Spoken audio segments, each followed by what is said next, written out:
Hello, and I would like to thank Hay House for the opportunity to present my book proposal. And I would like to explain a little bit about the book and myself. My name is Dr. Thomas Junta. My book is called Waking Up to Your Best Self, a clear guide to meaning, presence, and fearless living. It's a prescriptive self-help book, and the book is based on applying ancient wisdom tradition, mystical truths to everyday living as a way forward.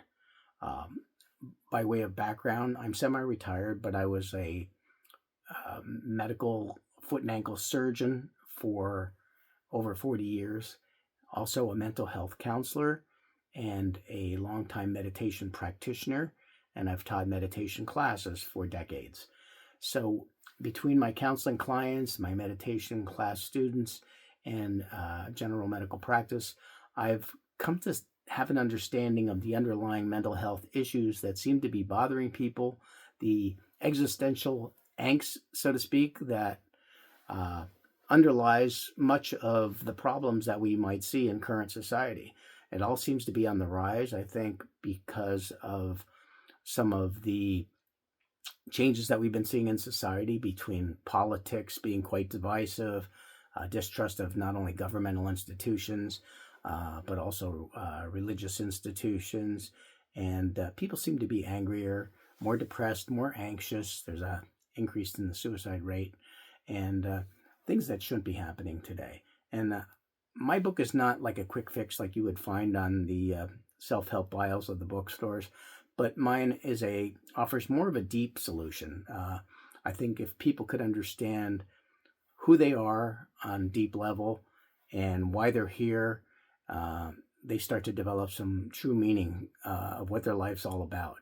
I have people take a very fearless inventory in the beginning, and then I go through very clear, concise steps and ways of teaching them how to develop a deliberate philosophy of life, one that now is intentional, not just accepting someone else's beliefs of what life's all about. I use these mystical truths from these gurus, sages, and saints from centuries ago, and even coupled with modern psychology and even science, quantum physics, I throw in there and kind of mesh it all together because it's all important.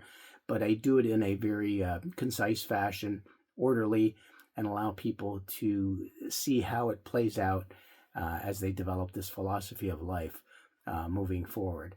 And I think once they do and they start to peel away the layers of who they've come to think they are and understand the true nature of the self, they start to awaken to their true selves. Somewhat of an enlightenment experience is what I'm going for. And I think once people discover this for themselves and they develop this philosophy where they understand the big issues in their lives, the little ones will take care of themselves. And I think my book is good for people with anxiety, depression, people going through midlife crises, maybe having a negative health diagnosis, or maybe in a recovery program. I think there's certainly a need for this type of advice where we learn how, and in the book, not only do I give them advice on how to develop this philosophy of life, but I also teach them meditation, the formal sitting meditation practice, and mindfulness meditation as I introduce the universal truths from these mystics throughout the book to help them see their life more clearly. And once they do, I think with this philosophy of life, they have a really clear way out of any potential suffering. I think they start to find meaning in their lives. They start to understand, what it's all about. It becomes a very purposeful, deliberate type of living that is peaceful and clear and without fear. So I think the message is really needed at this time, and I thank Hay House for the opportunity to present this to the public. Thank you very much for the time.